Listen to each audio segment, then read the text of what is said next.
정화야, 이혼하자. 그 말이 어둠 속에서 들려왔다. 마치 물속에서 들리는 소리처럼 멀고 둔탁했다. 나는 눈을 들여 했지만 눈꺼풀이 납덩이처럼 무거웠다. 입안은 탁탁하고 목구멍은 사막처럼 말라 있었다.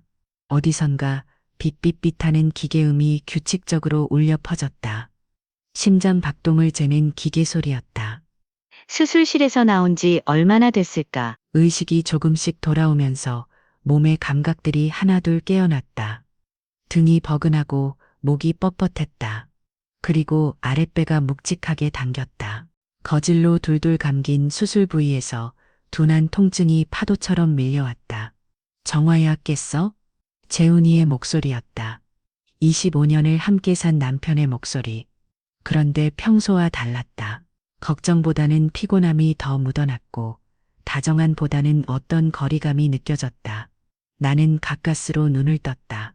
하얀 천장이 흐릿하게 보였다가 점점 선명해졌다. 고개를 조금 돌리니 재훈이가 병실 의자에 앉아 있었다. 그의 얼굴은 수척해 보였고 평소보다 더 늙어 보였다. 56살이 된 그의 이마에는 깊은 주름이 패어 있었다. 지금 몇 시야? 목소리가 갈라져 나왔다. 마취 때문에 성대도 말라 있었다. 저녁 6시 반. 수술이 3시간 반 걸렸어.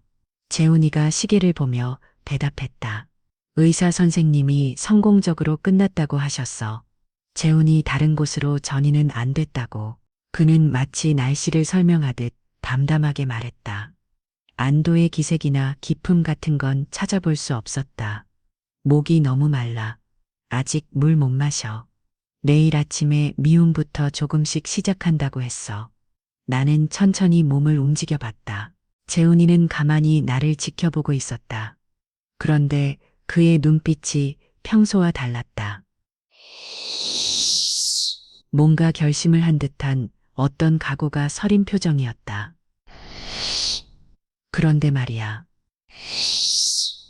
정화야. 그가 입을 열었다. 목소리에 긴장감이 묻어 있었다. 우리 이혼하는 게 어떨까? 이혼이라는 단어가 병실안 공기를 갑자기 차갑게 만들었다. 나는 그를 바라봤다. 혹시 내가 마취해서 덜 깨어나서 잘못 들은 건 아닐까? 지금 뭐라고 했어? 이혼 말이야. 우리 이혼하자. 이혼, 그 단어가 내 머릿속에서 맴돌았다. 25년 결혼 생활에서 한 번도 진지하게 고려해 본 적 없는 단어였다. 갑자기 왜 그런 소리를 해? 내 목소리가 떨리고 있었다. 마취 때문인지 충격 때문인지 분간이 안 됐다. 재훈이는 창문 쪽을 바라보며 한숨을 길게 내쉬었다. 갑자기가 아니야. 사실 생각해 봤어. 내가 아프기 시작하면서부터 계속 6개월 전부터라는 뜻이었다. 혹시 내가 부정출혈을 시작하고 여러 병원을 전전하며 검사를 받기 시작했을 때부터? 왜? 내가 아파서 부담스러워? 그게 아니라 정화야. 재훈이 드디어 나를 똑바로 바라봤다. 그의 눈에는 미안함과 동시에 어떤 단호함이 섞여 있었다. 솔직히 말할게. 넌 이제 여자가 아니야. 그 말이 가슴에 박혔다. 뭔가 날카로운 것이 심장을 찌르는 것 같았다. 여자가 아니라고. 자궁도 없어졌잖아. 그리고 앞으로 그런 것도 할 수 없을 거고, 그런 것, 부부관계를 돌려서 표현한 말이었다. 그는 여전히 그런 것들을 직접적으로 말하지 못하는 사람이었다. 자궁이 없으니까 여자가 아니라고. 그럼 지금까지 25년 동안 나는 뭐였을까? 그저 자궁을 가진 존재였을까? 재훈이는 잠시 말을 멈췄다. 뭔가 더 말하고 싶은 듯 했지만 입을 다물었다. 그게 다야? 그게 이혼 이후의 전부야? 정화야, 우리가 이제 진짜 부부로 살 수 있겠어? 그는 조금 짜증이 난 듯한 목소리로 말했다. 마치 내가 당연한 걸 왜 묻느냐는 식이었다. 25년을 함께 살았는데 그게 다라고? 정화야, 25년이 뭐가 중요해? 지금 상황을 봐. 내가 여자로서 할 수 있는 게 뭐가 있어? 여자로서 할 수 있는 것. 그에게 여자란 그런 존재였나 보다. 나는 천천히 숨을 들이쉬었다. 최근 몇 달 동안 느꼈던 이상한 기분들이 떠올랐다. 그가 늦게 들어오는 날이 많아졌고, 핸드폰을 볼 때 화면을 가리는 습관이 생겼고, 나와 눈을 잘 마주치지 않으려 했던 것들. 회사에서도 예전보다 나를 피하는 것 같았고, 집에서도 말수가 줄었다. 혹시 다른 이유가 있는 건 아닐까? 나는 천천히 숨을 들이쉬었다. 소독약 냄새와 병원 특유의 차가운 공기가 폐 속으로 들어왔다. 25년이었다. 결혼한 지 25년. 그 긴 시간 동안 나는 뭘 했을까?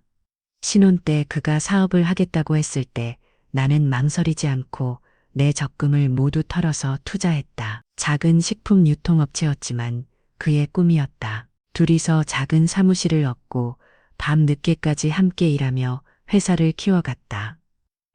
아이가 생기지 않아서 온갖 병원을 다녔다. 한의원, 양방병원, 심지어 점집까지 모든 게 내 탓이라고 생각했다. 좋은 아내가 되지 못한다고 자책했다. 회사가 어려울 때는 내 몫의 월급도 받지 않았다. 주말에도 나와서 일했고 명절에도 거래처에 인사단이 넣어라 친정 방문을 밀었다. 그런데 남편은 내가 병들기 시작했을 때 그는 나를 여자가 아니라고 했다. 정아야, 재훈이 조심스럽게 내 이름을 불렀다. 괜찮아? 얼굴이 너무 하얘. 이혼하자고 한 다음에 괜찮냐고 묻는다. 응, 괜찮아? 나는 대답했다. 정말 괜찮하다. 아니, 괜찮다고 생각하려고 했다. 아직 마취가 완전히 끼지 않아서 그런지 모든 게 현실 같지 않았다. 마치 다른 사람의 이야기를 듣고 있는 것 같았다. 그럼 이혼 서류는 언제 가져올 거야? 뭐? 재훈이 당황한 표정을 지었다. 아마도 내가 울거나 충격을 받을 거라고 예상했던 모양이다. 그래서 서류 언제 가져올 거야? 그 말에 재훈이 잠시 당황하는 것 같았다. 내가 숨기는 듯한 표정이었다. 그게 아니라 내 몸 상태를 생각해서 그러는 거야. 내 몸 걱정은 안 해도 돼. 나는 천천히 몸을 이루게 앉았다. 수술 부위가 당겼지만 참을만 했다. 재훈이가 부축하려고 손을 뻗었지만 나는 그의 손을 피했다. 회사 일은 어떻게 할 거야? 그건 차근차근 정리하자. 내가 지금 상태로는 복잡한 일을 처리하기 어려울 거야. 내 상태는 내가 알아서 할게. 정화야, 뭐? 너무 감정적으로 하지 마. 우리 어른스럽게 정리하자. 어른스럽게 자국 없는 아내한테 여자가 아니라고 말하는 사람이 어른스럽게 정리하자고 한다. 알겠어. 어른스럽게 하자. 고마워. 내가 이해해줘서 재훈이 안도의 표정을 지었다. 그는 내가 순순히 받아들일 거라고 생각하지 못했던 모양이다. 그럼 나 이제 가볼게. 피곤하지? 응, 내일 다시 올게. 내일 올 때 서류 가져와. 뭐라고? 내일 이혼 서류 가져오라고. 재훈이 잠시 당황했지만 곧 고개를 끄다. 알겠어. 그는 가방을 들고 일어났다. 병실 문을 열다가 뒤돌아봤다. 정화야, 미안해. 재훈이 입에서 미안하다는 말 25년 만에 들어보는 것 같아. 문이 닫히고 나서 병실은 다시 조용해졌다. 복도에서 간간히 간호사들의 대화 소리가 들렸지만 병실 안은 고요했다. 나는 다시 배에 손을 올렸다. 자국이 있던 자리, 이제 그곳은 비어 있었다. 거지 아래로 수술 상처가 있을 것이다. 여자가 아니라고 했다. 자국이 없으니까. 그럼 나는 뭐가 되는 걸까? 53년을 살았는데 그중 25년을 그 사람의 안으로 살았는데 창밖을 보니 해가 져서 하늘이 어두워지고 있었다. 병실 불빛이 창문에 반사되어 내 모습이 흐릿하게 비쳤다. 수술물을 쓰고 있는 내 얼굴이 낯설어 보였다. 아기보다 텐더몰, 조매지몰 줄이는 게네지에 두리게터는 게네지에 도는 미다 마크 게네지에 두듭니다 어타는 뭔가 이상하시면 언제든 호출밀 누르세요. 간호사가 나가자 나는 눈을 감았다. 갑자기 피곤해졌다. 그런데 이상했다. 슬프거나 화가 나는 것보다는 그냥 멍했다. 25년이 끝났다는 실감이 나지 않았다. 아마도 내일이 되면 달라질까?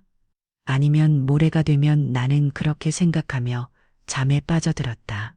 꿈을 꿨다. 25년 전 결혼식 꿈을 하얀 웨딩드레스를 입고 그 사람과 손을 잡고 버질로드를 걷던 꿈을 하객들이 박수를 치고 축복을 해주던 그날의 꿈을 그때는 정말 행복했었다. 그때는 정말 사랑한다고 믿었었다. 꿈에서 깨어보니 한밤중이었다. 나는 창문 쪽을 바라봤다. 도시의 불빛들이 반짝이고 있었다. 어디선가 누군가는 사랑하고 누군가는 이별하고 누군가는 새로운 시작을 준비하고 있을 것이다. 나는 그중 어디에 해당하는 걸까? 이별 아니면 새로운 시작. 아직은 잘 모르겠다. 아침 햇살이 병실 창문을 통해 들어왔다. 수술 후 이틀째 되는 날이었다. 나는 천천히 눈을 떴다. 어젯밤 재원이 떠나간 후 한 번도 제대로 잠들지 못했다. 자꾸만 그의 말이 머릿속에서 맴돌았다. 넌 이제 여자가 아니야. 그 말이 귀가에서 떠나지 않았다. 몸을 이렇게 안주니 수술 부위가 여전히 아팠지만 어제보다는 나았다. 링거도 하나 줄어 있었다. 회복되고 있다는 뜻이겠지. 간호사가 들어왔다. 어젯밤 봤던 그 젊은 간호사였다. 이름표를 보니 김민지라고 적혀 있었다. 안녕하세요. 잠은 좀 주무셨어요? 네, 조금요. 거짓말이었다. 거의 잠들지 못했다. 민지 간호사는 체온계를 내 이마에 대고 혈압을 재기 시작했다. 그런데 뭔가 어색했다. 평소보다 말이 없고 자꾸 내 눈을 피하는 것 같았다. 혈압은 정상이시고요. 열도 없으세요. 아침 식사는 죽으로 나올 예정이에요. 민지 간호사는 차트에 뭔가를 적으면서 말했다. 저기 죄송한데요. 그녀가 망설이더니 문을 닫고 내 침대 옆으로 다가왔다. 목소리를 낮춰서 말했다. 어제 환자분 보호자분 말이에요. 보호자, 채은이를 말하는 거였다. 네, 뭔가요? 제가 말씀드려도 될지 모르겠는데 그분이 어떤 여자분이랑 같이 계시더라고요. 내 심장이 쿵하고 뛰었다. 어떤 여자요? 어제 저녁에 로비에서 봤어요. 손을 잡고 계시던데 그 여자분이 울고 있더라고요. 혹시 가족분이신가요? 아니면 민지 간호사는 말을 잇지 못했다. 나는 천천히 숨을 들이쉬었다. 어제 채은이의 어색한 표정들이 떠올랐다. 급한 일이라도 있어? 하고 물었을 때 당황했던 모습과 뭔가 숨기려 했던 눈빛. 혹시 그 여자분 어떻게 생겼나요? 키가 크시고 머리가 긴. 아, 그리고 잘 먹어보셨어요? 젊은 여자 키가 크고 머리가 긴. 그럼 정말로 다른 여자가 있었던 거구나. 어제 채은이는 그냥 자궁이 없어서 내가 여자가 아니라서 이혼하자고만 했었는데 제가 괜한 말씀드린 건 아니죠. 민지 간호사가 걱정스러운 표정으로 물었다. 아니에요. 말해주셔서 고마워요. 예전에 어떤 분도 그러셨어요. 부인이 수술 중인데 남편이 딴 여자 손잡고 왔어요. 그렇구나. 나만 당하는 일이 아니었구나. 그런 분들은 어떻게 하시나요? 어떤 분은 그냥 울기만 하시고 또 어떤 분은 아주 차분하게 준비하시더라고요. 차분하게 준비한다는 말이 마음에 와닿았다. 네, 알겠어요. 민지 간호사가 나간 후 나는 가만히 앉아서 생각했다. 채은이는 어제 나에게 거짓말을 했다. 자궁이 없어서 여자가 아니라서 이혼하자고 했지만 실제로는 이미 다른 여자가 있었다. 그것도 내가 수술 받는 동안 병원 로비에서 손을 잡고 있을 정도였다. 언제부터였을까? 내가 아프기 시작한 6개월 전부터 아니면 더 오래전부터 25년 동안 나는 채은이를 믿었다. 아니, 믿으려고 했다. 사업이 어려울 때도 모든 게 다 잘 될 거라고 우리가 함께 이겨낼 수 있을 거라고 믿었다. 하지만 내가 정말 아팠을 때, 생사를 걸고 수술대에 올랐을 때 그는 다른 여자와 손을 잡고 있었다. 핸드폰이 울렸다. 채은이에게서 온 문제였다. 오늘은 회사 일이 있어서 늦게 갈게. 밀린 일이 많아서 이해해줘.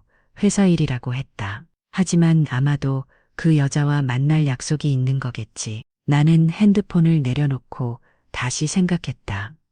어제까지만 해도 나는 그냥 받아들이라고 했다. 자궁이 없어서 여자가 아니라는 말을 상처받긴 했지만 그래도 25년이라는 시간을 생각해서 어른스럽게 정리하려고 했다. 하지만 지금은 달랐다. 채훈이는 나에게 거짓말을 했다. 그리고 내가 수술 받는 동안 다른 여자와 함께 있었다. 오후에 의사 선생님이 회진을 왔다. 상태가 많이 좋아지셨네요. 내일이면 죽 대신 답을 드실 수 있을 것 같고 모레쯤에는 퇴원 준비를 하셔도 될 것 같습니다. 그렇게 빨리요. 자궁적 출수론 복관경으로 했거든요. 회복이 훨씬 빠르죠. 다만 한 달 정도는 무거운 것을 들거나 격한 운동은 피하셔야 해요. 한 달이면 충분할 것 같았다. 의사가 나간 후 나는 침대에서 일어나 화장실에 갔다. 거울을 봤다. 창백했지만 생각보다 괜찮아 보였다. 수술물을 벗고 머리를 빗었다. 53살의 내 얼굴이 거울에 비섰다. 재호는 나를 여자가 아니라고 했다. 자궁이 없으니까. 하지만 거울 속의 내 얼굴은 여전히 여자였다. 53년을 살아온 한 여자의 얼굴이었다. 나는 천천히 병실로 돌아와서 침대에 앉았다. 그리고 생각하기 시작했다. 지금까지 나는 재훈이가 시키는 대로 살았다. 그가 사업하자고 하면 내 돈을 투자했고, 그가 회사 일이 바쁘다고 하면 집안일을 혼자 다 했다. 그리고 내가 아프자 그는 나를 버렸다. 아니, 이미 훨씬 전부터 버리고 있었던 모양이다. 저녁 때 민지 간호사가 다시 왔다. 오늘 보호자분은 안 오시나요? 회사 일이 있다고 하더라고요. 아, 그렇군요. 민지 간호사는 잠시 망설이더니 말했다. 제가 어제 말씀드린 것 혹시 상처되셨나요? 아니에요. 오히려 고마워요. 덕분에 눈을 뜰 수 있었어요. 혹시 뭔가 계획이 있으신 건가요? 아직은 모르겠어요. 하지만 이대로 있을 수는 없을 것 같아요. 민지 씨, 네. 혹시 병원에서 인터넷을 쓸 수 있나요? 네, 와이파이 돼요. 비밀번호 알려드릴게요. 민지 간호사가 나간 후 나는 핸드폰을 켰다. 그리고 검색하기 시작했다. 이혼 재산 분할 불륜 증거. 평생 쳐다보지도 않았던 법률 용어들을 하나씩 읽어갔다. 증거가 있어야 했다. 문자, 사진, 카드 내역. 다 모아야 했다. 그리고 이혼 전문 변호사도 찾아야 했다. 한참을 적고 있으니 밤이 되었다. 나는 창밖을 바라봤다. 어제와 같은 도시의 야경이 펼쳐져 있었다. 하지만 내 마음은 어제와 달랐다. 어제는 멍했다면 오늘은 차가웠다. 어제는 받아들이려고 했다면 오늘은 준비하고 있었다. 나는 이번에는 지지 않을 것이다. 핸드폰을 내려놓고 잠자리에 들었다. 내일은 퇴원 준비를 해야 한다. 그리고 진짜 시작이다. 다음 날 정화야 퇴원 축하해. 재훈이 내 짐을 들고 병원 로비를 걸어놨다. 사흘 만에 퇴원이었다. 고마워. 나는 대답했지만 그의 얼굴을 보지 않았다. 대신 로비를 둘러봤다. 며칠 전 민지 간호사가 말했던 그곳. 재훈이가 그 여자와 손을 잡고 있던 바로 그 자리. 택시 불렀어. 금방 올 거야. 응. 우리는 병원 입구에서 기다렸다. 어색한 침묵이 흘렸다. 재훈이는 자꾸 핸드폰을 들여다봤다. 누군가에게서 연락이 오기를 기다리는 것 같다. 택시가 왔다. 재훈이는 운전기사에게 주소를 말하고 내 옆에 앉았다. 집에 가서 푹 쉬어. 한동안은 무리하지 말고. 응. 그리고 재훈이 망설였다. 이혼서를 말인데 좀 더 생각해보지 않을래? 너무 성급한 것 같아서 성급하다고 그런다. 왜 마음이 바뀐 거야? 그게 아니라 내 몸도 회복해야 하고 여러 가지 정리할 것도 많잖아. 여러 가지 정리할 것. 그 말이 묘하게 들렸다. 뭘 정리해야 하는데. 회사 일도 그렇고 집도 그렇고. 회사 일 내가 25년 동안 함께 키워온 그 회사. 회사는 어떻게 할 생각이야? 그건 천천히 상의해서 정하자. 재훈이는 또 핸드폰을 봤다. 문자가 온몸이었다. 그의 입꼬리 살짝 올라갔다. 집에 도착했다. 25년을 살았던 아파트 32평짜리 작은 집이지만 우리에게는 충분했다. 들어가서 쉬어. 나는 회사에 잠깐 다녀올게. 지금 응. 내가 입원한 동안 밀린 일이 좀 있어서 거짓말이었다. 어제도 회사 일이라고 했었다. 그럼 언제와? 저녁 늦게 재훈이는 서둘러 나갔다. 현관문이 닫히는 소리가 들렸다. 나는 혼자 남았다. 집은 조용했다. 3일 동안 비워둔 집 특유의 쌀쌀함이 느껴졌다. 창문을 열고 환기를 시켰다. 거실을 둘러봤다.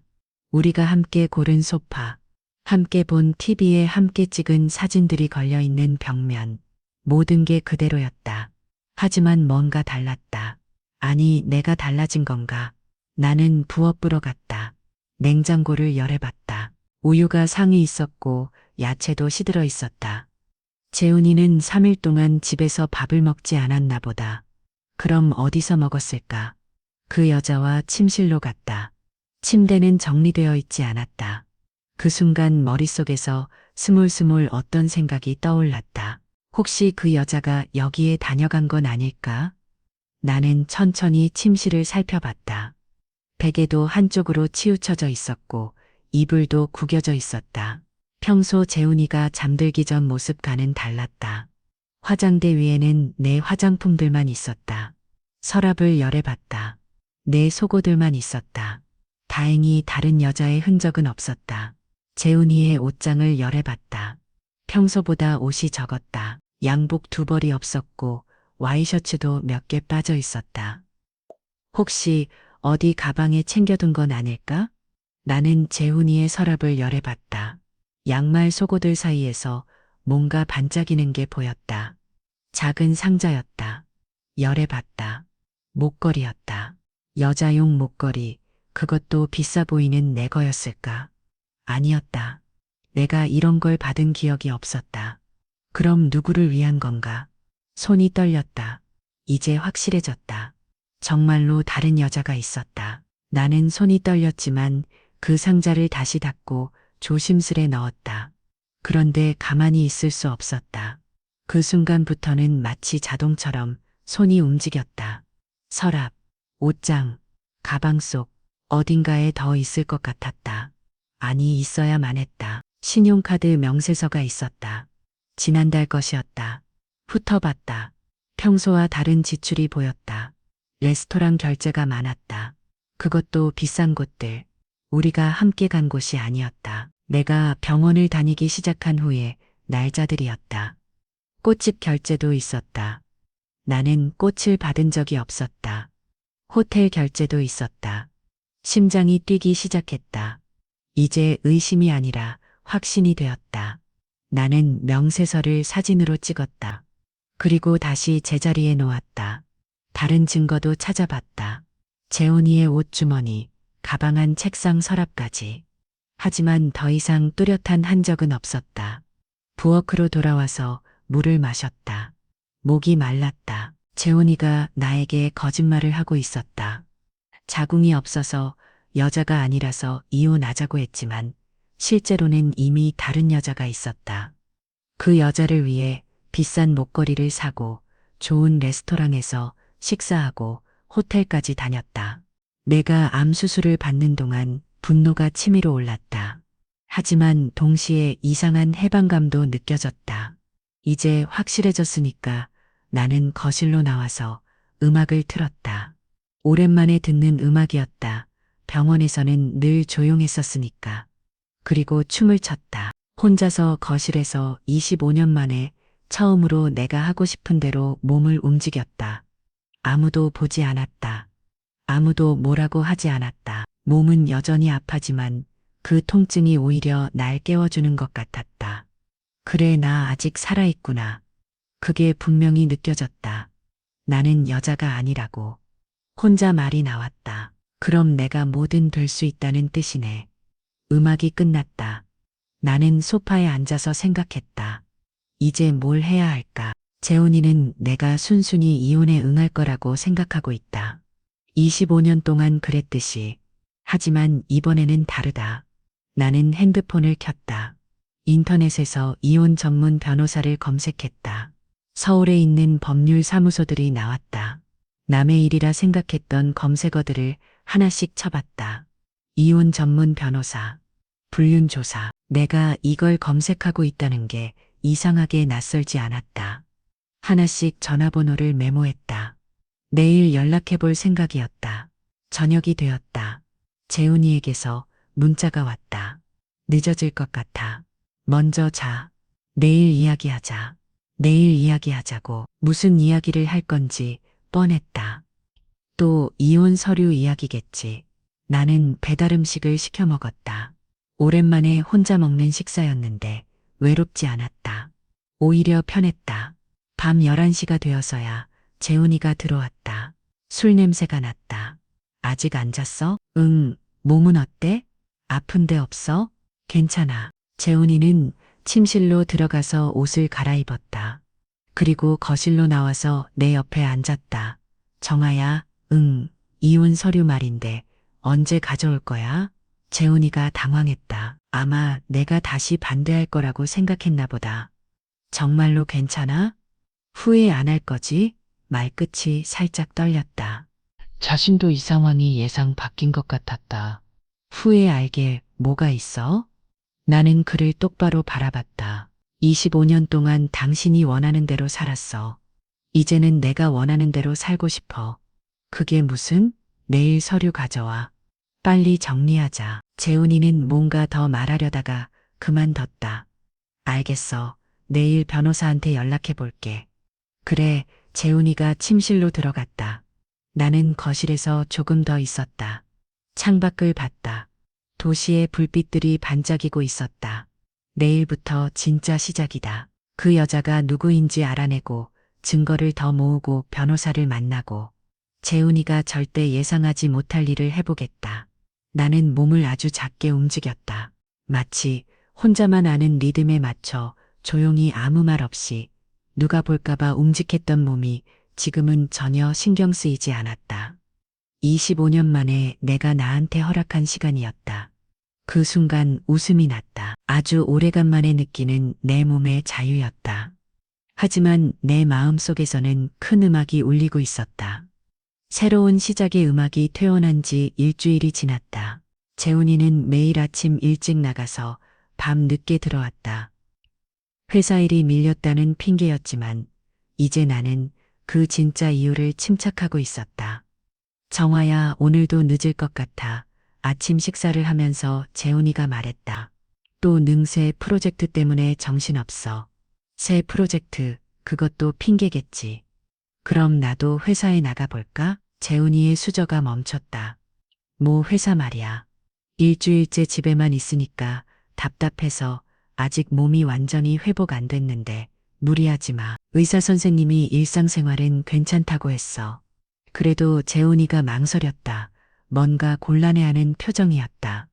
왜 내가 회사에 가면 안 되는 이유라도 있어. 그게 아니라 직원들이 내가 수술했다는 걸 알면 신경 쓸 것 같아서 직원들 그중에 그 여자도 있겠지. 괜찮아. 어차피 다 알게 될 일이잖아. 재훈이는 더 이상 말하지 못하고 서둘러 나갔다. 나는 천천히 아침을 맞아 먹고 옷을 갈아입었다. 오랜만에 외출복을 입으니 기분이 달랐다. 회사는 집에서 지하철로 30분 거리에 있었다. 25년 전 작은 사무실에서 시작한 식품 유통업체가 이제는 20명 정도의 직원을 둔 중소기업이 되었다. 건물 앞에서 잠시 멈춰섰다. 오랜만에 보는 회사 간판이었다. 대한식품유통 재훈이와 내가 함께 지은 이름이었다. 로비에서 엘리베이터를 기다리는데 누군가 뒤에서 내 이름을 불렀다. 사장님 돌아보니 회계팀의 김대리였다. 어머 김대리 오랜만이야. 몸은 좀 어떠세요? 오재훈 사장님이 수술하셨다고 많이 좋아졌어. 오늘 잠깐 들러보려고. 그런데 오재훈 사장님은 지금 외부 미팅 나가셨어요. 외부 미팅 또 거짓말이었나? 그래 그럼 나 혼자 올라가 볼게. 사무실에 들어서자 직원들이 놀란 표정으로 일어섰다. 사장님 오랜만입니다. 몸은 괜찮으세요? 걱정 많이 했어요. 따뜻한 인사들이었다. 이 사람들과 함께 25년을 일해왔구나. 고마워, 많이 좋아졌어. 모두 들수고 많았어. 내 자리로 가면서 사무실을 둘러봤다. 예전과 크게 달라진 건 없었다. 하지만 뭔가 낯선 기분이었다. 사장님, 커피 드릴까요? 마케팅팀의 잘못 직원이 물었다. 고마워, 부탁할게. 그때 화장실에서 나오는 여자를 봤다. 키가 크고 머리가 긴. 민지 간호사가 묘사했던 바로 그 모습이었다. 서지연이었다. 그녀는 나를 보자 잠시 멈췄다. 얼굴이 순간 굳어졌다가 이내 어색한 미소를 지었다. 안녕하세요, 사장님. 몸은 좀 어떠세요? 괜찮아. 고마워. 서지연은 40살 정도로 보였다. 확실히 예뻤다. 그리고 잘 맞다. 나보다 13살은 어려 보였다. 마케팅팀 일은 어때? 네, 열심히 하고 있습니다. 그녀의 목소리가 평소보다 높았다. 긴장하고 있는 것 같았다. 그래, 수고해. 서지연은 고개를 숙이고 빠르게 자리로 돌아갔다. 뭔가 피하고 싶어 하는 것 같았다. 서지연은 웃고 있었지만 그 눈빛은 웃고 있지 않았다. 예전엔 나를 볼 때 눈을 피하지 않았는데 오늘은 단 한 번도 내 눈을 정면으로 바라보지 않았다. 뭔가 감추고 있는 사람의 표정이었다. 나는 내 자리에 앉아서 컴퓨터를 켰다. 오랜만에 보는 업무용 프로그램들이었다. 이메일함을 확인해 봤다. 밀린 메일이 수십 개였다. 하나씩 읽어보다가 이상한 걸 발견했다. 회계 관련 메일들이 내게 오지 않고 재훈이에게만 가고 있었다. 예전에는 중요한 회계 메일은 우리 둘 다 받았는데 김대리를 불렀다. 김대리, 잠깐 와봐. 네, 사장님. 회계 보고서는 요즘 어떻게 하고 있어? 아, 그게 오재훈 사장님이 사장님 수술하시는 동안은 본인한테만 보고하라고 하셔서. 그래네. 사장님 몸이 안 좋으신데 회사 일로 스트레스 받지 말라고. 재훈이가 내가 없는 동안 뭔가 바꾼 게 있었구나. 김대리, 지난 3개월 회기 보고서 내 컴퓨터로도 보내줄 수 있어? 네, 바로 보내드릴게요. 잠시 후 메일이 왔다. 파일을 열어봤다. 매출은 예전과 비슷했다. 하지만 지출 부분에서 이상한 게 보였다. 접대비가 평소보다 많이 늘어 있었다. 그것도 고급 레스토랑에서의 지출이, 그리고 컨설팅비라는 명목으로 나간 돈도 있었다. 하지만 어떤 컨설팅을 받았는지 명세가 없었다. 컨설팅비라는 우리 회사가 언제 외부 컨설팅을 받았더라. 예전 같았으면 이런 돈 나랑 상의 없이 나갈 수 없었을 텐데. 김대리, 내 이 컨설팅비는 뭐야? 김대리가 화면을 봤다. 아, 그건 오재훈 사장님이 처리하신 거라서 저도 자세히는 누구한테 지불한 거야? 그게 오재훈 사장님한테 직접 여쭤보시는 게 좋을 것 같아요. 뭔가 숨기고 있었다. 아니면 정말 모르는 건가? 점심시간이 되었다. 직원들이 하나둘 나가기 시작했다. 나도 근처 식당에서 혼자 식사를 했다. 식당에서 나오는데 익숙한 목소리가 들렸다. 재훈이의 목소리였다. 나는 순간 멈춰서었다. 날걸음이 떨어지지 않았다. 괜찮을 거야. 금방 끝날 테니까 코너 너머에서 들려오는 소리였다. 누군가와 통화를 하고 있는 것 같았다. 응, 나도 그래. 빨리 정리하고 싶어? 정리하고 싶다고? 뭘 정리한다는 거지? 지연아, 너무 걱정하지 마. 정하는 순한 사람이야. 조용히 넘어갈 거야. 그 이름. 나는 천천히 아주 조심히 뒷페연벽에 몸을 기대했다. 나는 조용히 코너로 다가갔다. 재훈이가 전화를 끊고 있었다. 재훈아. 재훈이가 깜짝 놀라며 돌아갔다. 정아야, 여기서 뭐해? 점심 먹고 나오는 길이야. 너는? 나도 점심 먹으러 나왔어. 누구랑 통화했어? 응, 아, 그냥 거래처? 거짓말이었다. 분명히 지원이라고 했었다. 회사로 같이 가자. 응, 회사로 돌아가는 길에 재훈이는 계속 불안해 보였다. 자꾸 핸드폰을 확인했다. 재훈아, 응, 요즘 일이 많이 힘들어. 그냥 내가 없으니까 할 일이 많아져서 그래. 그럼 내가 다시 회사에 나와야겠네. 아니야, 아직 몸이 완전히 안 좋아졌잖아. 괜찮아. 의사도 일상생활 하라고 했어. 그래도 좀 더 쉬어. 왜 이렇게 내가 회사에 나오는 걸 싫어할까? 사무실에 들어선 서지연이 자리에 없었다. 점심 먹으러 나간 모양이었다. 사장님 오후에도 계실 건가요? 김두리가 물었다.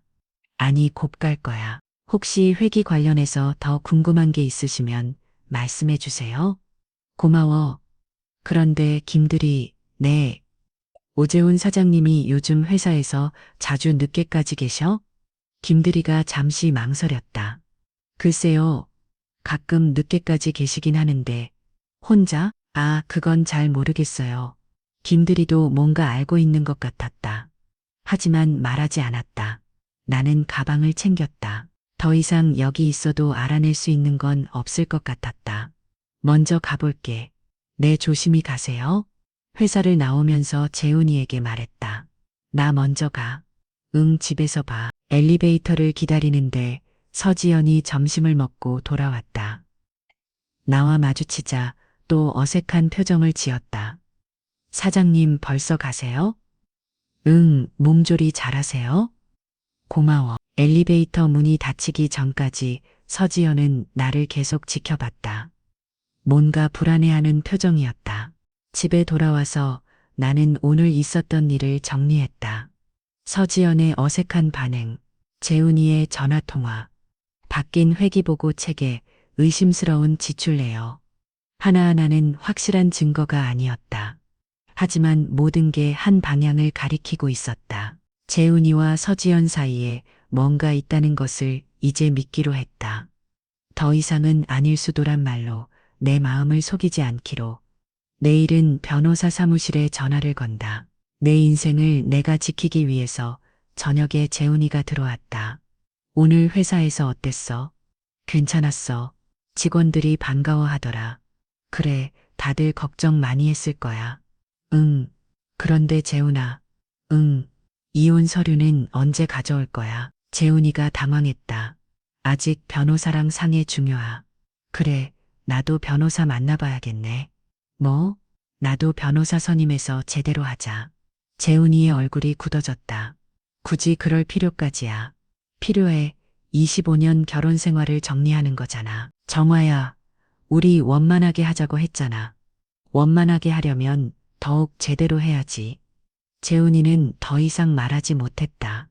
나는 핸드폰을 꺼내서 검색해둔 변호사 사무소 번호를 찾았다. 내일 전화해 볼게. 정화야, 너 요즘 좀 달라진 것 같아. 달라졌다고? 당연하지. 어떻게 예전보다 강해진 것 같아. 그래, 나는 미소를 지었다. 그럴 수도 있지. 죽을 뻔했다가 살아났으니까. 재훈이는 말없이 있었다. 그 밤 나는 잠이 오지 않았다. 확실한 증거는 아직 없었다. 하지만 의심은 확신에 가까워지고 있었다. 아침 일찍 나는 강남에 있는 법무법인에 전화를 걸었다. 인터넷에서 검색한 이혼 전문 변호사 사무실이었다. 오늘 오후 3시에 상담 가능하시다고요? 네, 감사합니다. 재훈이는 이미 회사에 갔다. 어제보다도 더 일찍 나갔다. 요즘 들어 집에 있는 시간이 점점 줄어들고 있었다. 나는 천천히 증거들을 정리하기 시작했다. 먼저 핸드폰에 저장한 사진들을 확인했다. 재훈이의 신용카드 명세서 서랍에서 발견한 목걸이 상자. 하나씩 USB에 복사했다. USB를 잡은 손이 떨렸다. 이게 지금 내가 하고 있는 일이라는 게 너무나 설고 또 서글펐다. 그 다음엔 메모장을 꺼냈다. 지난 몇 개월 동안 이상했던 일들을 하나씩 적어봤다. 재훈이의 귀가 시간 변화, 6개월 전부터 핸드폰 화면 가리는 습관 생김, 회사 회기 보고 체계 변경, 병원에서 다른 여자와 목격된 간호사 증언, 어제 서지영과의 통화 내용. 하나씩 적다 보니 생각보다 많았다. 오후 2시 나는 옷을 갈아입고 법무법인으로 향했다. 강남역 근처의 큰 빌딩이었다. 정의중 법무법인 정의라는 간판이 보였다. 엘리베이터를 타고 올라가면서 가슴이 뛰었다. 이런 곳에 와본 건 처음이었다. 김정아님 맞으시죠? 안녕하세요. 접수 직원이 친절하게 맞아주었다. 대기실에 앉아서 주변을 둘러봤다. 법률 서적들이 가득한 책장, 벽에 걸린 여러 자격증들, 뭔가 든든한 느낌이 들었다. 김정아님 40대 중반쯤 되어 보이는 여성이 나타났다. 단정한 정장 차림의 짧은 머리. 눈빛이 날카로우면서도 따뜻했다. 네, 안녕하세요. 박미영 변호사입니다. 들어오세요. 상담실은 생각보다 아늑했다. 큰 책상과 편안한 의자, 그리고 벽 한쪽에는 각종 판례집들이 꽂혀 있었다. 어떤 일로 오셨는지 전화로 간단히 들었는데 자세히 말씀해 주시겠어요? 나는 천천히 이야기를 시작했다. 25년 결혼 생활 자궁암 수술, 그리고 재훈이의 이혼 여고. 목소리가 떨렸지만 끝까지 말했다. 남편분이 자궁이 없으니까 여자가 아니라고 말씀하셨다고요? 박 변호사의 표정이 굳어졌다. 네, 그리고 다른 여자가 있다는 정황도 있고요. 네, 확실한 증거는 아니지만 나는 준비해온 자료를 꺼냈다. 사진들, 메모장, USB, 박 변호사는 하나씩 꼼꼼히 살펴봤다. 이 신용카드 명세서, 호텔 결제 내역이 있네요. 네, 제가 병원에 있을 때입니다. 꽃집 결제도 있고 레스토랑도 평소보다 고급고들이군요. 저는 받은 적이 없어요. 꽃도 이런 곳에서, 식사도. 박 변호사가 고개를 끄덕였다. 회사는 공동으로 운영하신다고 하셨죠? 네, 25년 전에 함께 시작했어요. 지분은 어떻게 되어 있나요? 반반이요. 50대 50으로.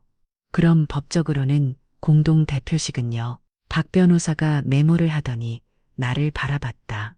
김정아님, 솔직히 말씀드릴게요. 이혼하실 생각이 정말로 있으신가요? 네, 제가 보기에는 남편분이 일방적으로 이혼을 요구하고 있는 상황인데 김정아님은 아직 마음 정리가 안 되신 것 같아서요. 나는 잠시 생각했다. 정말로 이혼하고 싶은 건가? 잘 모르겠어요. 하지만 이대로는 안 될 것 같아요. 그렇다면 일단 준비를 해두는 게 좋겠네요. 재산 분할과 위자료 청구를 위한 증거 수집부터요. 위자료? 네, 남편분의 불륜이 사실이라면 정신적 피해에 대한 위자료를 청구할 수 있어요. 해피리. 청구할 수 있어요. 자는 점 더 주면 쟁점이 될 것 같고요. 박 변호사가 펜을 들고 설명하기 시작했다. 일단 필요한 건 분류대한 확실한 증거입니다. 사진, 동영상, 문자 메시지 등이요. 어떻게 구해야 하나요? 직접 하시기는 어려우시겠죠. 전문조사업체를 이용하는 방법도 있어요. 전문조사업체에 그런 곳이 있다는 건 알고 있었지만 실제로 이용한다는 생각은 해본 적이 없었다. 비용은 어느 정도 될까요? 케이스마다 다르지만 보통 300만 원에서 500만 원 정도요. 적지 않은 돈이었다. 하지만 25년을 버린다고 생각하면 그리 비싼 건 아닐 수도 있었다. 그리고 회사 관련해서는 장부를 정리해 두시는 게 좋겠어요. 혹시 남편분이 재산을 음립하거나 빼둘 일을 할 수도 있거든요. 그런 일이 있을까요? 이혼 소송에서는 흔한 일이에요. 재산을 적게 보이려고 여러 가지 방법을 쓰는 사람들이 많아요. 박 변호사의 말을 들으면서 나는 새로운 세계를 보는 것 같았다. 25년 동안 믿고 살았던 사람이 나를 어떻게 생각하고 있는지, 이혼이 얼마나 치밀한 전쟁인지. 재산과 회사 정당하게 가져오실 수 있어요. 하지만 그 전에 중요한 게 하나 더 있어요. 뭐죠? 마음의 준비입니다. 이혼 소송은 감정적으로 매우 힘든 과정이에요. 특히 불륜이 개입된 경우에는 더욱 그렇고요. 박 변호사가 잠시 말을 멈췄다. 김정아 님이 정말로 원하는 게 뭔지 생각해 보세요. 복수인지 아니면 새로운 시작인지. 복수일까 시작일까? 아니, 둘 다였다. 복수는 그가 내게 가르쳐고 시작은 내가 나에게 주기로 했다. 일단 증거부터 더 모아보시고 2주 후에 다시 만나요. 그때까지 생각해 보시고. 네, 감사합니다. 상담을 마치고 나오는 길에 나는 복잡한 기분이었다. 뭔가 든든한 느낌도 들었지만 동시에 두려운 마음도 있었다. 집으로 돌아가는 지하철 안에서 나는 생각했다. 법보다 무서운 건 내가 얼마나 무시당해 왔는지 깨닫는 순간이었다. 25년 동안 나는 재훈이의 결정에 따라 살았다. 내 의견은 중요하지 않았고 내 감정도 고려되지 않았다. 그리고 지금도 그는 내가 순순히 따를 거라고 생각하고 있다. 하지만 이번에는 다르다. 집에 도착하니 재훈이가 벌써 와 있었다. 평소보다 일찍 들어온 것 같았다. 어디 갔다 와 잠깐 나갔다 왔어. 어디? 병원. 거짓말이었다. 하지만 재훈이도 나에게 거짓말을 하고 있으니까 상관없었다. 몸은 괜찮아? 응. 저녁을 준비하면서 나는 재훈이를 바라봐라. 25년을 함께 산 남편, 한때는 사랑했던 사람, 이제는 낯선 사람 같았다. 정아야, 응? 이혼 서류 말인데 변호사가 다음 주에 준비해 준다고 해. 그래, 나도 변호사 선임했어. 재훈이의 젓가락이 멈췄다. 뭐 오늘 상담 받고 왔어. 갑자기 왜? 갑자기가 아니야. 미리 말했잖아. 재훈이의 얼굴이 굳어졌다. 정아야, 우리 복잡하게 하지 말자. 복잡한 게 아니야. 제대로 하는 거야. 제대로라는 게. 25년 결혼 생활을 정리하는데 대충 할 수는 없잖아. 정아야, 이혼을 이렇게까지 감정적으로 끌고 가지 말자. 그럼 당신처럼 조용히 바람처럼 떠났어야 했을까? 재훈이는 숟가락을 내려놨다. 그 손끝이 아주 미세하게 떨리고 있었다. 그날 밤 나는 박 변호사가 준 명함을 바라보며 생각했다. 이제 정말로 시작이다. 그동안은 당하기만 했다면 이제는 내가 먼저 움직일 차례다. 재훈이는 내가 변한 걸 눈치챘을까? 아직은 모르는 것 같다. 하지만 곧 알게 될 것이다. 내가 얼마나 달라졌는지. 변호사를 만나고 일주일이 지났다. 그 일주일 동안 나는 회사 장부들을 더 자세히 살펴봤고 재훈이의 행동을 관찰했다. 재훈이는 점점 더 불안해 보였다. 집에 있는 시간이 줄어들었고 나와 대화도 피하려 했다. 핸드폰을 더 자주 확인했고 통할 때는 항상 다른 방으로 가서 했다. 정아야, 목요일 저녁 재훈이가 서류 봉투를 들고 들어왔다. 뭐야 그거? 이혼 서류. 드디어 가져왔구나. 변호사가 작성해줬어. 한번 봐봐. 재훈이는 봉투를 식탁 위에 놓았다. 마치 폭탄을 놓는 것처럼 조심스럽게 나는 봉투를 열어봤다. 여러 장의 서류가 들어있었다. 협의 이혼 신청서, 재산 분할여, 비서 양육비야 비서, 양육비야 비서. 우리에게는 아이가 없는데 이거 왜 있어? 아, 그건 양식이라서 해당 없으니까 그냥 넘어가면 돼. 재산 분할여 비서를 자세히 봤다. 집은 재훈이가, 회사 지분은 70대 30? 이게 뭐야? 뭐가 회사 지분 70대 30이라고 되어 있는데 재훈이가 잠시 머뭇거렸다. 그게 우리 회사는 실질적 기여도가 다르잖아. 4명이는 대표지만 2010년 이후부터 실제 거래처, 맵, 인건비는 내가 관리했잖아. 실질적으로, 사실상 대표는 나였어. 내가 중간에 관리 업무 손 놓은 기간도 있었고 거짓말이었다. 나는 25년 동안 한 번도 회사 일을 손 놓은 적이 없었다. 언제 내가 일 안 했다고 임신 준비할 때 그때도 일했어. 병원 다니면서도 일했고 재훈이의 얼굴이 붉어졌다. 어쨌든 지금은 내가 대표해서 우리 공동 대표야. 형식적으로는 그렇지만 나는 서리를 덮었다. 재훈아, 나도 변호사랑 상의해보고 답할게. 이 조건들을 내 변호사가 검토해 봐야겠어. 재훈이의 표정이 급변했다. 이렇게까지 할 일이야. 그냥 조용히 마무리하면 안 되겠어. 복잡한 게 아니야. 25년 결혼 생활인데 신중해야지. 변호사 기면 더 오래 걸려. 왜 급한 일이라도 있어?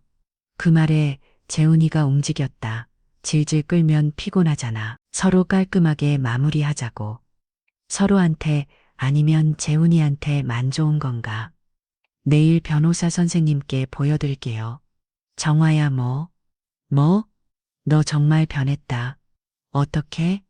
예전에 너라면 이렇게 안 했을 텐데. 예전에 나 순종적이고 말 잘 듣고 재훈이 결정에 그냥 따라가뒀나. 사람은 변하는 거야. 그날 밤 재훈이는 잠을 설쳤다. 뒤척이는 소리가 계속 들렸다. 나는 반대로 깊이 잠들었다. 오랜만에 마음이 편했다. 다음 날 아침 나는 박 변호사 사무실에 갔다. 이혼 소리를 가져오셨군요. 박 변호사는 소리를 꼼꼼히 살펴봤다. 이상하네요. 뭐가요? 회사 지분을 70대 30으로 해냈네. 처음에 50대 50이라고 하셨잖아요. 네, 재훈이가 자기가 더 많이 일했다고 하더라고요. 허무맹랑한 소리네요. 회사 설립 당시 출자 비율이나 등기부 등본을 확인하면 금방 알 수 있는 일인데. 박 변호사가 다른 조항들도 살펴봤다. 집도 남편분이 가져가고 예금도 대부분 남편분 명의로 되어 있고 이건 너무 일방적이에요. 그럼 어떻게 해야 하나요? 우리도 조건을 제시해야죠. 정당한 조건을요. 박 변호사가 메모지에 뭔가 적기 시작했다. 일단 회사 지분은 50대 50이 맞으니까 그건 확실히 하고요. 집은 김정환 님이 더 오래 거주하실 예정이니까 김정환 님이 가져가시는 게 맞고요. 제가요, 네. 그리고 위자료도 참고해야 해요. 위자료? 불륜에 대한 정신적 피해 보상이에요. 보통 3천만 원에서 5천만 원 정도. 3천만 원에서 5천만 원 적지 않은 돈이었다. 그런데 불륜의 증거가 확실해야 하는 거 아닌가요? 맞아요. 그래서 조사업체에서 연락 오면 바로 시작하시는 게 좋겠어요. 마침 박 변호사가 말을 마치자 내 핸드폰이 울렸다. 모르는 번호였다. 여보세요? 김정아 님이시죠? 이렇게 다르대. 한국신용조사 김 실장입니다. 베일의 박미영 변호사님 소개로 연락드렸습니다. 예대 이 김이 다음 주부터 조사 시작 가능한데 언제 한번 뵙고 구체적인 내용 상의할까요? 예대이 좋습니다. 통화를 마치고 박 변호사에게 말했다. 조사업체에서 연락 왔어요? 좋네요. 그럼 우리도 반박서를 작성해야겠어요? 반박서요? 이 남편분이 제시한 조건에 대한 우리 입장을 정리하는 거예요. 박 변호사가 컴퓨터를 켜고 문서를 만들기 시작했다. 김정환 님이 원하시는 조건들을 말씀해 주세요. 나는 생각해 봤다. 내가 진짜 원하는 게 뭘까? 회사는 제가 계속 운영하고 싶어요. 네, 집도 제가 살고 싶고요. 그것도 당연하죠. 그리고 나는 잠시 망설였다. 그 사람과 같은 공간에서 일하는 건 불가능해요. 제가 퇴사할 이유는 없죠. 그럼 남는 사람은 하나뿐이에요. 박 변호사가 고개를 끄다 불륜 상대방의 퇴사 요구도 가능해요. 다만 직접적으로 명시하기보다는 회사 운영에 지장을 주는 직원의 정리라는 식으로 표현하는 게 좋겠어요. 네, 1시간 정도 지나서 반박서가 완성됐다. 내용은 이랬다. 회사 집은 50대 50 내지. 회사 운영권은 김정아가 가져감. 주택소에 맞추고 있습니다. 유일권은 김정아가 가져감. 분류에 대한 위자료 4천만 원 청구. 회사 운영에 지장을 주는 직원들의 정리. 이걸 남편분 변호사에게 보내드릴게요. 감사합니다. 사무실을 나와서 집으로 가는 길에 재훈이에게서 전화가 왔다. 정화야 변호사 만나고 와. 응, 어떻게 됐어? 조건을 좀 수정해야 할 것 같아. 수정, 우리 변호사가 검토해 보니까 좀 이상한 부분들이 있다고 하더라. 재훈이가 한참 침묵했다. 뭐가 이상하다고 직접 말해주는 게 좋겠어. 저녁에 집에서 이야기하자. 정화야, 응, 너무 복잡하게 하지 말자. 또 그 말이었다. 복잡한 게 아니라 정확하게 하는 거야. 집에 도착하니 재훈이가 벌써 와 있었다. 평소보다 훨씬 일찍 온 것 같았다. 변호사가 뭐라고 하던? 앉아서 이야기하자. 나는 박 변호사가 작성해준 반박서를 꺼냈다. 이게 우리 조건이야. 재훈이가 서리를 받아봤다. 읽어가면서 얼굴이 점점 굳어졌다. 이게 뭐야? 우리가 제시하는 조건, 회사 운영권을 내가 가져간다고. 응, 말이 안 돼. 내가 대표인데 우리 공동대표야. 그리고 회계관리는 내가 했어. 위자료 4천만 원은 또 뭐야? 재훈이의 목표가. 나는 그를 조용히 바라봤다. 재훈아, 응, 나 바보 아니야. 뭔 소리야. 다 알고 있어. 재훈이의 얼굴이 하얗게 변했다. 뭘 안다는 거야? 서지연이랑 무슨 사이야? 그 순간 재훈이의 표정이 완전히 바뀌었다. 당황, 놀람, 그리고 어떤 두려움이 섞인 표정이었다. 정화야, 그 순간. 그런 말 조심해. 우리 회사 직원이야. 병원 로비에서 손잡고 있는 걸 봤어. 그냥 위로 차원이었어. 나 요즘 힘들잖아. 그냥 뭐, 손잡고 호텔 가고, 꽃까지 보는 게 그냥이라고. 정화야, 내가 오해하고 있는 것 같아. 우리 사이 그런 거 없어. 그리고 신용카드 내역도 다 확인했어. 호텔 레스토랑 꽃이 재훈이는 아무 말도 하지 못했다. 내가 병원에서 수술하고 있을 땐 바람을 비우고 집에 돌아오니까 협의서에 70대 30? 내가 그 정도로 쉬운 사람이었대. 정화야, 진정해. 내가 오해하고 있어. 오해라고. 나는 웃었다. 정말로 웃음이 나왔다. 그럼 설명해봐. 호텔 결제, 꽃집 결제, 서지연이랑 손잡은 거 다 설명해봐. 그건 그냥 업무상 호텔을 가고, 업무상 꽃을 사주고, 재훈이는 아무 말도 하지 못했다. 미안해, 미안하다고 다 되는 줄 알아? 그때는 그냥 내가 멀게 느껴졌어. 외로웠다고 해야 하나. 외로웠다고 나는 그를 바라봤다. 그럼 이제 안 외로워. 이혼하면 재훈이가 고개를 들어 나를 바라봤다. 그의 눈에 눈물이 맺혀 있었다. 정화야, 우리 좀 더 이야기해보자. 이혼을 정화야, 우리 좀 더 이야기해보자. 이야기는 변호사끼리 하자. 어쩔 수 없었다고 나는 웃었다. 정말로 웃음이 나왔다. 25년 동안 나를 무시하고 아프면 버리고 바람평시 고그게 다 어쩔 수 없었다고. 그게 아니라 됐어. 변명은 변호사한테 나는 방으로 들어갔다. 그리고 문을 닫았다. 재훈이가 밖에서 문을 두드렸다. 정화야, 문 열어. 정말 오해야. 오해인지 아닌지는 증거로 확인할 거야. 정화야, 일주일 줄게.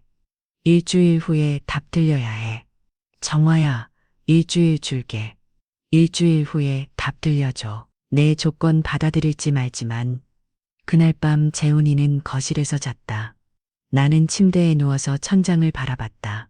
25년이 이렇게 끝나는구나. 하지만 이상하게 슬프지 않았다. 오히려 속이 시원했다. 드디어 말했다.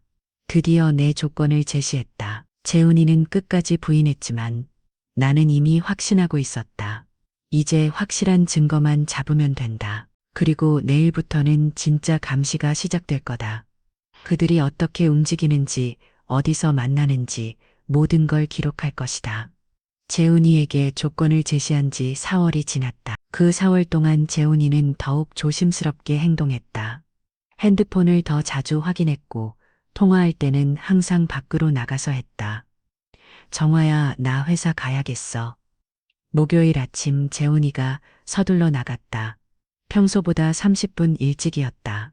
나는 그가 나간 후 30분 정도 기다렸다가 회사로 향했다. 박 변호사가 말했듯이 확실한 증거가 필요했다. 어머, 사장님, 오늘도 오셨네요. 김 대리가 반갑게 인사했다. 응, 김 대리, 잠깐 볼 일 있어서 오재훈 사장님은 외부 미팅 나가셨어요. 또 외부 미팅이라고 했구나. 내 자리에 앉아서 주변을 둘러봤다. 재훈이의 컴퓨터에 접근해보고 싶었지만 직원들이 있어서 어려웠다. 김 대리 잠깐 와봐. 네, 커피 한 잔 사다 줄 수 있어. 아래 카페에서. 네, 뭘로 드릴까요? 아메리카노. 고마워. 김 대리가 나간 사이 나는 재훈이 자리로 갔다. 다행히 다른 직원들은 각자 업무에 집중하고 있었다. 재훈이의 컴퓨터에 로그인했다. 공동 대표니까 아이디와 비밀번호는 알고 있었다. 이메일부터 확인해 봤다. 최근 본인 메일들을 하나씩 살펴봤는데 서지연에게 본인 메일이 눈에 띄었다. 지연아, 내일 오후 3시에 평소 그 호텔 로비에서 만나자. 정화가 의심하고 있어서 조심해야 할 것 같아. 평소 그 호텔 내 가슴이 뛰기 시작했다. 다른 메인들도 확인해 봤다. 꽃 받았어? 예쁘지? 정화가 병원에 있는 동안 우리 시간을 가질 수 있을 것 같아. 그 순간 내 가슴에서 뭔가가 무너지는 소리가 들렸다. 분노도 슬픔도 배신감도 한꺼번에 밀려왔다. 하지만 이상하게도 그 감정들이 지나가고 난이 차가운 냉정함이 남았다. 내가 수술대에 누워있을 때 그들은 시간을 가졌다는 거구나. 나는 핸드폰으로 사진을 찍었다. 발걸음 소리가 들렸다. 김대리가 돌아오는 소리였다. 나는 서둘러 메일을 닫고 내 자리로 돌아갔다. 커피 사왔습니다. 고마워. 김대리가 커피를 놓고 가려는데 나는 그를 붙잡았다. 김대리 잠깐 앉아서 이야기하자. 네, 솔직히 물어볼게. 오재훈 사장이랑 서지연 씨 사이에 뭔가 있는 것 같지 않아? 김대리의 얼굴이 굳어졌다. 사장님, 나 눈치 다쳤어. 그냥 확인하고 싶은 거야. 김대리가 한참 고민하더니 작은 목소리로 말했다. 사실 다른 직원들도 좀 이상하다고 생각하고 있어요. 뭐가 이상해? 오재훈 사장님이 서지연 씨한테만 특별히 신경 쓰시는 것 같고 둘이서 따로 미팅하는 일이 많아졌어요. 언제부터? 한 6개월 전쯤부터요. 사장님이 수술하시기 전부터였어요. 역시 그 시기였다. 혹시 둘이 함께 나가는 걸 본 적 있어? 네. 며칠 전에 점심시간에 같이 나가는 걸 봤어요. 뭔가 친밀해 보였어요. 어디로 갔는지 알아? 회사 근처 호텔 쪽으로 갔어요. 호텔, 이 메일에 나온 바로 그 호텔이겠구나. 김대리, 이 이야기는 다른 사람한테 하지 마. 네, 알겠습니다. 점심시간이 되자 나는 회사를 나왔다. 엘리베이터를 기다리는데 화장실에서 서지연이 나왔다. 나와 마주치자 그녀의 얼굴이 순간 굳어졌다. 사장님. 응, 수고해. 서지연의 눈빛이 불안하게 흔들리고 있었다. 몸은 좀 어떠세요? 많이 좋아졌어. 그녀의 목소리가 떨리고 있었다. 고마워. 너도 건강 챙기고. 엘리베이터에 들어가면서 서지연을 한 번 더 바라봤다. 그녀는 여전히 불안한 표정으로 서 있었다. 집에 돌아와서 나는 박 변호사에게 전화를 걸었다. 변호사님, 증거를 확보했어요. 어떤 증거요? 이메일이요. 남편이 서지연에게 보낸 메일들. 좋네요. 그리고 회사 직원의 증언도 받았어요. 언제 한번 사무실로 오세요. 네, 감사합니다. 저녁에 재훈이가 들어왔다. 오늘 회사에 갔다 왔다. 재훈이가 뭔가 불안한 표정을 지었다. 정아야, 너 요즘 많이 달라진 것 같아. 어떻게? 예전에는 내가 늦게 들어와도 별말 안 했는데 요즘은 뭔가 다르게 보는 것 같아. 나는 그를 바라봤다. 재훈아, 하나만 물어볼게. 뭐 정말로 서지연과는 아무것도 없어? 재훈이의 얼굴이 하얗게 변했다. 왜 갑자기 그런 걸 물어라. 그냥 확인하고 싶어서. 정아야, 정말 아무것도 없어. 내가 오해하고 있는 거야. 거짓말이었다. 이제 나는 확실히 알고 있었다. 그래, 그럼 다행이네. 나는 아무렇지 않게 말했다. 그날 밤 나는 내일 변호사를 만나서 본격적으로 시작해야겠다고 생각했다. 이제 모든 증거가 준비됐다. 재훈이는 아직 자신이 들켰다는 걸 모르고 있었다. 하지만 곧 알게 될 것이다. 다음 날 오전 나는 박 변호사 사무실을 찾았다. 김정아님, 증거자료 가져오셨죠? 나는 핸드폰을 꺼내서 어제 찍은 스크린샷들을 보여주었다. 박 변호사가 하나씩 확인하더니 고개를 끄다. 완벽한 증거네요. 특히 평소 그 호텔이라는 표현이나 정화가 병원에 있는 동안이라는 내용은 불륜관계를 명확히 보여주는 결정적 증거예요. 이제 어떻게 하면 되나요? 남편분께 최종 통보를 하세요. 이 증거들을 제시하면서 마지막 기회를 주는 거죠. 박 변호사가 새로운 서류를 꺼냈다. 위자료 청구서도 작성했어요. 불륜에 대한 정신적 피해로 5천만 원 청구하겠습니다. 5천만 원이요? 김정아님이 암수술 중이었다는 점이 가중 유인이 돼요. 충분히 받을 수 있는 금액이에요. 집으로 돌아와서 나는 재훈이를 기다렸다. 저녁에 들어온 재훈이는 평소보다 어두운 표정이었다. 재훈아, 앉아서 이야기하자. 그런데 나는 핸드폰을 꺼내서 사진들을 보여주었다. 이거 재훈이가 화면을 보는 순간 얼굴이 하얗게 변했다. 이게 뭐야? 내가 서지어 내게 보낸 이메일들이야. 재훈이의 손이 떨리기 시작했다. 정화야, 이걸 어떻게 했는지는 중요하지 않아. 나는 다른 메인들도 하나씩 보여주었다. 꽃 받았어? 예쁘지? 정화가 병원에 있는 동안 우리 시간을 가질 수 있을 것 같아. 그리고 김대리도 다 봤다고 하더라. 다른 직원들도 다 알고 있어. 재훈이는 아무 말도 하지 못했다. 아직도 부인할 거야? 재훈이가 고개를 떨어뜨렸다. 미안해. 이제 와서 미안하다고. 정말 미안해. 나도 어쩌다가. 나는 스누 숨을 지었다. 6개월 동안 계획적으로 만나고 호텔 가고 선물하고. 이게 어쩌다가야, 정화야, 재훈아. 이제 선택해. 나는 박 변호사가 준 서류를 꺼냈다.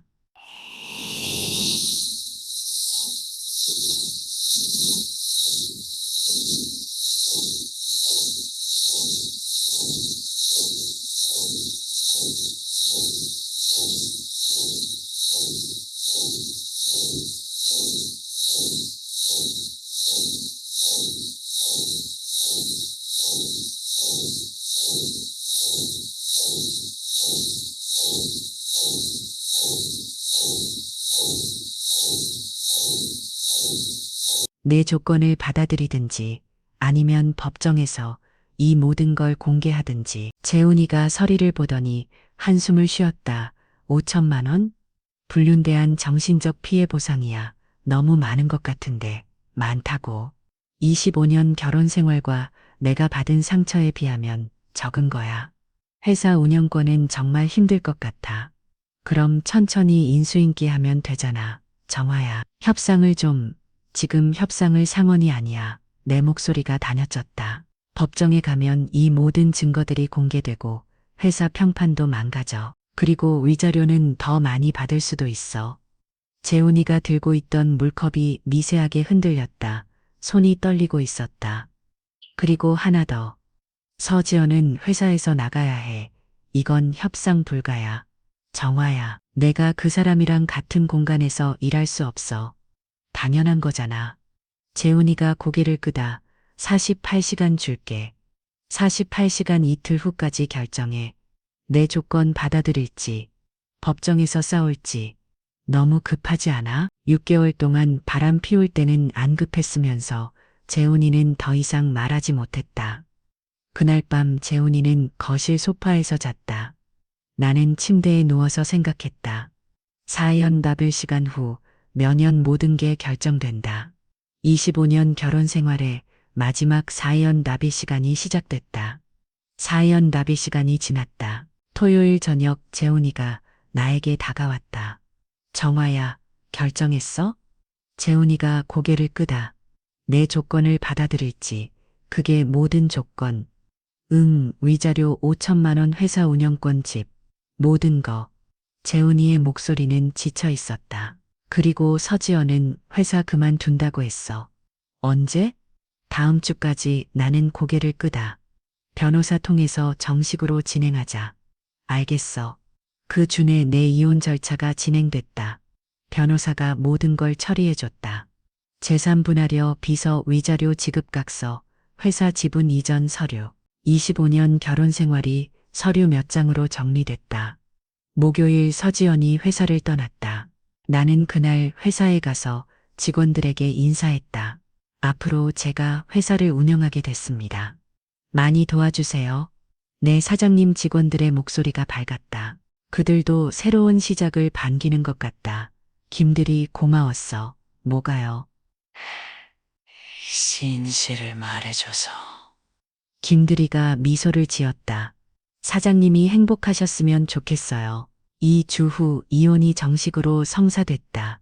재훈이는 작은 원룸으로 이사했다. 위자료 5천만 원을 지급하고 회사 지분도 모두 넘겨준 후 그에게 남은 건 많지 않았다. 마지막 날 재훈이가 짐을 챙기며 말했다. 정화야, 정말 미안해. 이제 됐어. 행복하게 살아. 너도 현관문이 닫혔다. 25년 결혼 생활이 끝나는 순간이었다. 나는 혼자 남은 집에서 가만히 서 있었다. 그런데 이상했다. 슬프지 않았다. 오히려 가슴이 뻥 뚫린 것 같다. 나는 거실로 가서 음악을 틀었다. 그리고 춤을 췄다. 25년 만에 처음으로 내가 하고 싶은 대로 몸을 움직였다. 한 달 후 나는 회사 이름을 바꿨다. 정화식품 유통으로 새로운 직원들도 채용했다. 젊고 열정적인 사람들이었다. 사장님, 이번 달 매출이 전년 대비 30% 증가했어요. 정말 네, 새로운 거래처들이 많이 들어왔어요. 회사가 활기를 되찾고 있었다. 어느 날 저녁, 나는 침실 거울 앞에서 나를 바라봤다. 53살의 내 모습이 거기 있었다. 자궁도 없고 주름도 늘었고 머리도 휘어졌다. 하지만 눈빛이 달랐다. 예전보다 훨씬 생생하고 당당했다. 재훈아, 고마워. 혼자 말이 나왔다. 내가 이혼하자고 안 했으면 나는 평생 그렇게 살았을 거야. 나는 미소를 지었다. 다음 주부터 요가를 배우기 시작했다. 그림도 그리기 시작했다. 오랫동안 하고 싶었던 일들이었다. 선생님, 그림 정말 잘 그리세요. 감사해요. 전에도 그림 그리셨어요? 아니요. 이제 시작한 거예요. 나이가 들어서 새로 시작한다는 게 쉽지 않은데 대단하세요. 나이가 들어서 새로 시작한다. 그 말이 마음에 들었다. 어느 토요일 오후 나는 새로 산 원피스를 입고 미술관에 갔다. 혼자였지만 외롭지 않았다. 오히려 자유로웠다. 미술관 카페에서 커피를 마시며 창밖을 바라봤다. 가을이었다. 남은 잎들이 노랗게 물들어가고 있었다. 내 인생도 가을인가? 아니다. 이제 시작이다. 핸드폰이 울렸다. 김두리에게서 온 문제였다. 사장님, 새로운 거래처에서 연락 왔어요. 내일 미팅 어떠세요? 나는 답장을 보냈다. 좋아요. 내일 오전 10시에 잡아주세요. 미술관을 나와서 집으로 걸어가는 길. 나는 작은 꽃집 앞에서 멈췄다. 예쁜 장미 한 송이를 샀다. 나를 위한 선물이었다. 집에 도착해서 장미를 화병했고 잤다. 거실 테이블 위에 놓으니 집안이 환해졌다. 저녁을 혼자 먹으면서 나는 생각했다. 재훈이는 지금 뭘 하고 있을까? 서지영과 함께 있을까? 하지만 더 이상 궁금하지 않았다. 그들의 일이었다. 중요한 건 나였다. 내 앞으로의 인생이었다. 밤에 침대에 누워서 나는 천장을 바라봤다.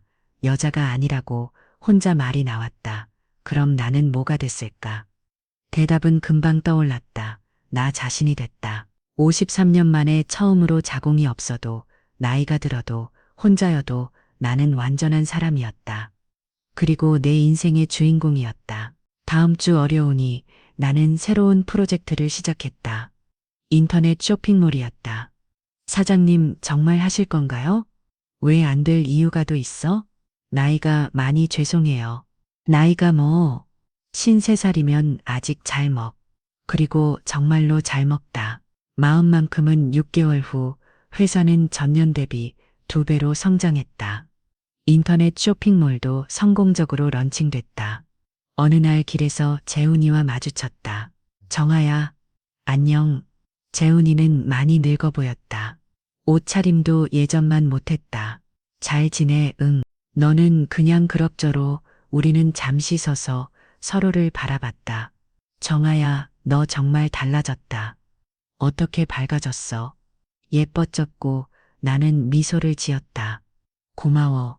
뭐가 이혼은 해줘서 재훈이의 눈이 커졌다. 정아야, 진짜 고마워. 덕분에 내 인생을 찾았어.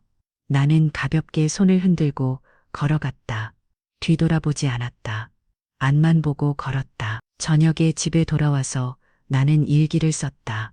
오늘 재훈이를 만났다. 많이 늙어 보였다. 하지만 나는 더 이상 그에게 화가 나지 않는다. 오히려 고맙다. 그가 이혼하자고 하지 않았다면 나는 평생 그 답답한 삶을 살았을 것이다. 이제 나는 자유롭다. 53살을 찾은 자유다. 늦었다고 생각하지 않는다. 이제 시작이다. 내 인생의 가장 찬란한 시작이다. 일기를 쓰고 나서 나는 거울 앞에 섰다. 그리고 작은 춤을 췄다. 아무도 보지 않는 나만의 춤을. 음악도 없었지만 내 마음 속에서는 환상적인 음악이 울리고 있었다. 새로운 시작의 음악이, 자유의 음악이, 행복의 음악이. 그리고 나는 그 음악에 맞춰 계속 춤을 췄다. 내 인생의 주인공으로서. 여러분, 오늘 사연 재미있게 잘 들으셨나요? 오늘도 가족과 함께하는 시간이 행복하시길 바라며 항상 건강하시고 웃음 가득한 하루 보내세요.